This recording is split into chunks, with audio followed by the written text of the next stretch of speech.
श्री कृष्ण गीता जी के 10वें अध्याय में कहते हैं, हे अर्जुन, मैं समस्त सृष्टियों का आदि, मध्य और अंत हूँ।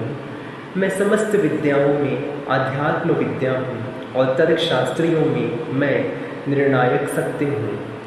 अक्षरों में मैं अकाल हूँ और समासों में द्वंद्व समास हूँ। मैं शाश्वत काल भी हूँ और सत्राष्टरों में ब्रह्मा हूँ।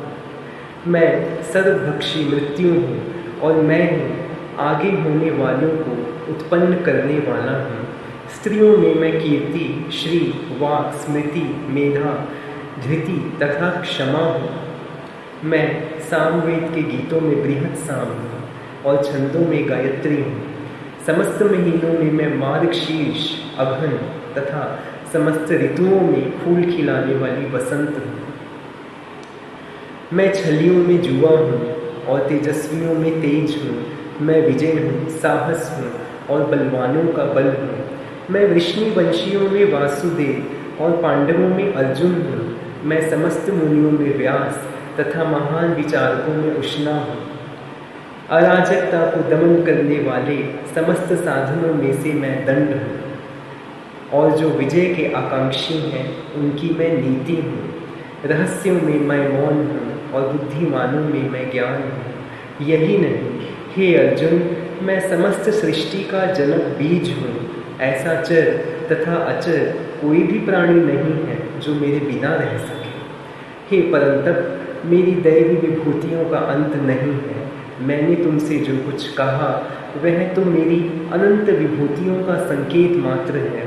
तुम जान लो कि सारा ऐश्वर्य, सौंदर्य तथा तेजस्वी सृष्टियाँ मेरे तेज के एक स्फुलिंग मात्र से उद्भूत है।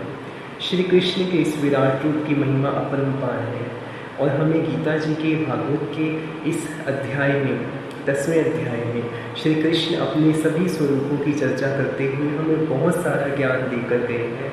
उनसे कभी विमुख नहीं हुई है। दोस्तों, आपके जीवन में जितनी भी मुश्किलें आएँ, श्री कृष्ण का नाम जाप करके आप उन सभी मुश्किलों से पार पा सकते हैं। मैं आप सबसे हार्दिक ये विनती करता हूँ, सनातन धर्म के लोग हैं, दूसरे धर्मों के लोग हैं, आप श्री कृष्ण की भागवत गीता जी को सुनिए। पढ़ नहीं सकते हैं तो सुनिए ज़रूर, सुन नहीं सकते हैं तो देखिए ज़रूर, देख नहीं सकते हैं तो पढ़ने की कोशिश करिए। आपको लैंग्वेज की कोई प्रॉब्लम है तो हिंदी, मराठी, अंग्रेजी हर एक लैंग्वेज में गीता जी उपलब्ध है, इसे ज़रूर पढ़िए। आप सबको जीवन जीने के लिए गीता जी सिखाने वाली हैं और हमें मोक्ष तक कैसे जाना है इसके लिए भी गीता जी हमें ज्ञान देती हैं। इसी के साथ मैं आप सबसे अलविदा लेता हूँ। भागवत गीता जी के अगले अध्याय और अगले श्लोकों की व्याख्याओं के साथ मैं आप सबके साथ फिर से मुखातिब होगा। तब तक के लिए हरे कृष्ण।